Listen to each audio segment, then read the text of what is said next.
Hello friends, I am Sachin Rana from ocean international. दोस्तों, सबसे पहले मैं आप सबको थैंक्स कहना चाहूँगा, आप हमारी वीडियोस को इतना प्यार दे रहे हैं। हमारे जो है फैमिली अब मोर देन 72,000 की हो चुकी है, तो आपसे उम्मीद करता हूँ आप फ्यूचर में भी ऐसा ही हमारी वीडियोस को शेयर और लाइक करते रहेंगे। तो दोस्तों, आज का टॉपिक रहेगा वो रहेगा ऑस्ट्रेलिया के विजिटर वीज़ा के बारे में। उसको कहते हैं ऑस्ट्रेलिया सरप्लस 600। उस वीज़ा को हम कैसे अप्लाई कर सकते हैं, उसके लिए क्या रिक्वायरमेंट्स रहती है, क्या डॉक्यूमेंटेशन चाहिए उसके लिए, ये सारी चीज़ें आज मैं इस वीडियो में आपको बताऊंगा। तो उसके लिए आपसे रिक्वेस्ट है, ये वीडियो आप लास्ट तक देखते रहिएगा। उससे पहले आप जो है हमारा channel ocean Sachin Rana and ocean international को लाइक, शेयर एंड सब्सक्राइब करना ना भूलिए। इसके बाद आप हमारे जो इंस्टाग्राम हैंडल है उस पर भी आप हमें फॉलो कर सकते हैं। तो आज का जो मेन टॉपिक है वो है ऑस्ट्रेलिया का विजिटर वीज़ा सरप्लस 600, कैसे हम इसको ले सकते हैं। तो दोस्तों, कुछ क्राइटेरियाज होता है। मैं आपको सबसे पहले इसका आपको बता देता हूँ कि एज इसमें कोई मैटर नहीं करती है, कोई भी एप्लीकेंट अप्लाई कर सकता है। और किस प्रोफाइल को जो है वीज़ा मिलने के चांसेस ज़्यादा होते हैं।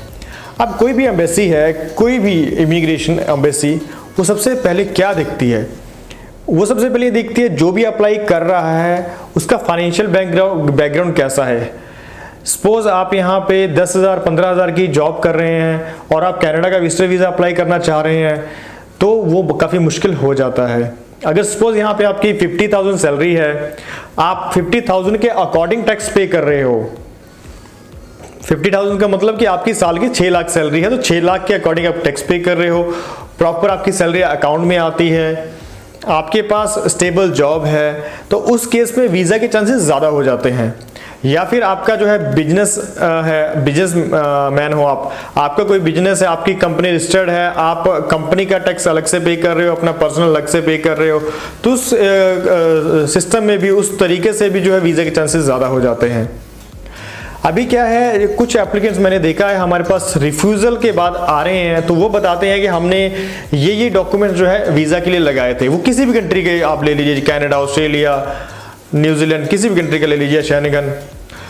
तो अभी सबसे ज़्यादा क्या चीज़ अब जो एम्बेसीज देखती हैं, वो देखती हैं कि इनके फाइनेंशियल टाइज, सोशल टाइज ये कितने सही हैं।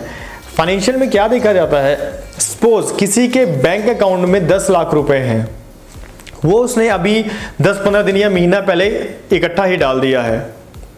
वो स्टेटमेंट वो सोचता है कि मैं इसको रख के इसको मैं बैंक जो है एम्बेसी में लगा दूंगा, ये सही हो जाएगा। तो ये सही नहीं काउंट होता है। उसका सोर्स ऑफ इनकम जो है हम शो कर रहे हैं, तो वो कुछ और डिफर होता है। 10 लाख हमने एकदम से अकाउंट में डाल दिया, पिछले 6 महीने में या 3 महीने में हमारे अकाउंट में कोई ट्रांजैक्शन नहीं है, या थोड़ी बहुत ट्रांजैक्शंस हैं, थोड़े बहुत जो है हमारे पैसे हैं 10-20 हज़ार रुपए हैं, तो इकट्ठा 10 लाख भी डाल दें, 50 लाख भी डाल दें, तब भी वो एक अच्छी बैंक स्टेटमेंट नहीं मानी जाती। बैंक स्टेटमेंट अच्छी कौन सी मानी जाती है? सपोज आपकी सैलरी 50,000 रुपए है, 50,000 हर महीने आपके अकाउंट में आ रहा है, कुछ आपके अकाउंट में बैलेंस जो है मेंटेन हुआ पड़ा है थोड़ा, चाहे वो 2 लाख है चाहे 3 लाख है, वो मेंटेन हुआ पड़ा है, और आपके हर महीने कुछ पैसा आपके अकाउंट में आ रहा है, वो पैसा जो है आप उसी से खर्च कर रहे हो, अपने डेली नीड्स जो है उसी से खर्च कर रहे हो, तो वो जो है एक जेन्युइन स्टेटमेंट मानी जाती है। ट्रांजेक्शन देखी जाती है उसमें ये नहीं देखा जाता कि आपका 1 करोड़ है या 50 लाख है, ट्रांजैक्शन कितनी हो रही है, तो एक अच्छी बैंक स्टेटमेंट मानी जाती है। उसके बाद अभी हमारे पास कुछ एप्लीकेंट्स आते हैं अपने डॉक्यूमेंट्स लेके, उन्होंने अभी कल की ही बात है, वो हमारे पास आए, उनका बैंक बैलेंस जो है वो था 4,000 रुपये, और वो अप्लाई करना चाहते थे शेनिगन के लिए।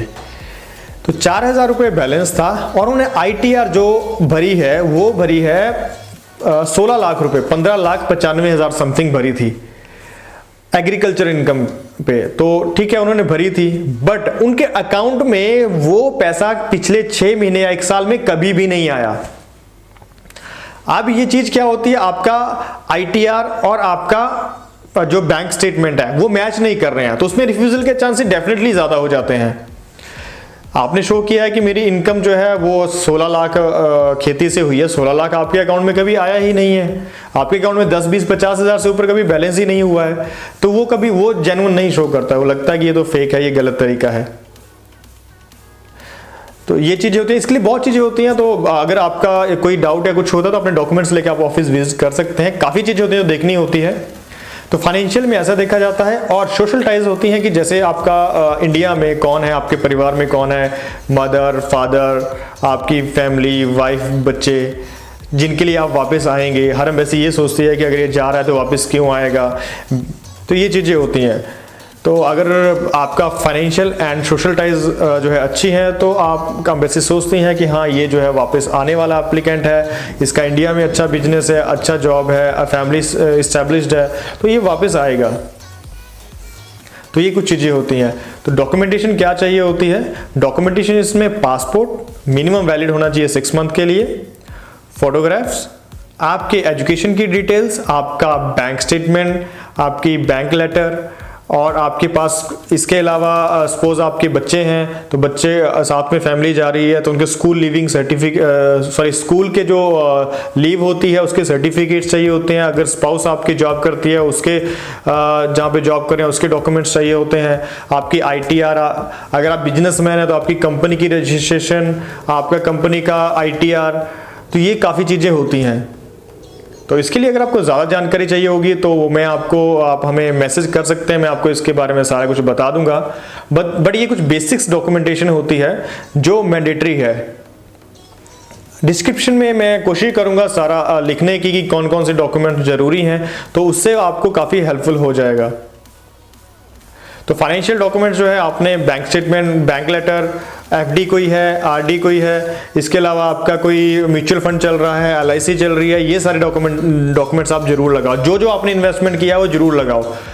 फाइनेंशियल आपका कोई आपके नाम पे कोई घर है, आपके नाम पे कोई गाड़ी है, आपके नाम पे कोई इसके अलावा कोई और प्रॉपर्टी है, लैंड है, उसके डॉक्यूमेंट्स आप इंग्लिश ट्रांसलेशन करके जरूर लगाओ साथ में।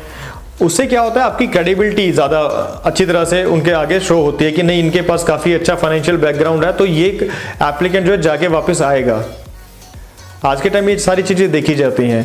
तो इस तरह से अगर आप अपनी फाइल प्रॉपर वे से रिप्रेजेंट करेंगे तो काफ़ी अच्छे चांसेस हैं कि आपका वीज़ा हो सकता है। इसके अलावा जैसे स्टूडेंट्स होते हैं वो जाना चाहते हैं जिनकी एज 22-23 साल है, ग्रेजुएट है या +2 पास, उसके बाद कहते हैं कि हमने घूमने के लिए जाना, जिनके जो जेन्युइन स्टूडेंट्स हैं, जेन्युइन जो घूमने के लिए जाना चाहते हैं, तो वो अपने मदर फादर के स्टेटमेंट्स, उनका एक लेटर साथ में सपोर्टिंग एफिडेविट ऑफ सपोर्ट साथ में लगता है कि ये जो है मेरे मदर फादर मुझे सपोर्ट कर रहे हैं, मुझे भेज रहे हैं बाहर और मैं इस कारण से वापस आऊँगा। तो ये सारी डॉक्यूमेंटेशन अब मदर फादर की साथ में लग सकती है, क्योंकि किसी भी स्टूडेंट के अकाउंट में कोई लाखों रुपए नहीं होते हैं। अब जिसके पास जेन्युइन मनी है, जेन्युइन पैसा है, घूमना चाहते हैं, ट्रैवल करना चाहते हैं, एक्सप्लोर करना चाहते हैं बाहर की कंट्रीज को, तो इस तरह से वो अप्लाई कर सकते हैं। अब इसके बाद ऑप्शन आपके पास क्या रहता है? अब डॉक्यूमेंटेशन तो मैंने आपको बेसिकली बता दिया क्या क्या चाहिए। अब मैं लिंक भी डिस्क्रिप्शन में दे दूंगा और उसमें लिखने की कोशिश भी कर दूंगा सारा, तो आप वहां पे देख सकते हैं क्या क्या डॉक्यूमेंट्स बाकी चाहिए। अब बात आती है फीस की। तो फीस अराउंड इसकी आज के टाइम में 7,500 से लेके 8,000 तक जो है फीस होती है। और इसमें आप लेके चल सकते हैं कि 3 महीने से लेके अप्रोक्सीमेट 1 ईयर तक का वीज़ा जो है वो एम्बेसीज देती हैं। और ये वीज़ा ऑनलाइन ई वीज़ा होता है, पेपर वीज़ा, जो कि हम ऑनलाइन अप्लाई करते हैं। ऑनलाइन अप्लाई करने के बाद जो है वहाँ से इसके डॉक्यूमेंटेशन हमारा सब कुछ होता है, हम वीज़ा फीस ऑनलाइन पे करते हैं। वीज़ा जो है पासपोर्ट पे नहीं लगता, ई वीज़ा ही लग के आता है। ई वीज़ा पे आपने ट्रैवल करना होता है। तो ये माइंड में जो है बिल्कुल भी आप मत रखिए डाउट कि ये वीज़ा मेरे पासपोर्ट पे नहीं लगा है तो ये जेन्युइन नहीं है। ऐसा भी क्वेश्चनिंग काफ़ी होती है लोगों की। जब हम वीज़ा अप्लाई करते हैं तो 2 ऑप्शन आते हैं, एक सब क्लास 651, एक 600। तो जो इंडियंस के लिए है वो है सब क्लास 600। 651 जो है इंडियन नेशनल्स के लिए नहीं है, वो US पासपोर्ट होल्डर्स हो गया या यूरोपियन पासपोर्ट होल्डर्स हो गया, कैनेडियन पासपोर्ट होल्डर्स हो गया, उनके लिए सब क्लास 651 है। तो सब क्लास 651 के नाम पे भी पहले बहुत ज़्यादा फ्रॉड्स हुए हैं। इंडियंस को वो वीज़ा जो है प्रोवाइड करवा के उनसे 8-8, 10, 20 लाख रुपए लेके लोगों ने जो ये फ्रॉड्स किए हैं, इसका वीडियोस आप यूट्यूब पे देख सकते हैं। तो जो इंडियंस के लिए है वो है सब क्लास 600। सब क्लास 600 के थ्रू जो है हम अप्लाई करेंगे और हमें वीज़ा मिल सकता है। इसके लिए अगर आपको ज़्यादा ब्रीफली जानकारी चाहिए होगी तो अपने डॉक्यूमेंट्स लेके आप ऑफिस विजिट करिए। समटाइम हो सकता है हम आपका कॉल भी पिक ना कर पाएँ, तो हो सकता है आपका जो डॉक्यूमेंटेशन है हम देख के आपको बेटर गाइड कर सकें।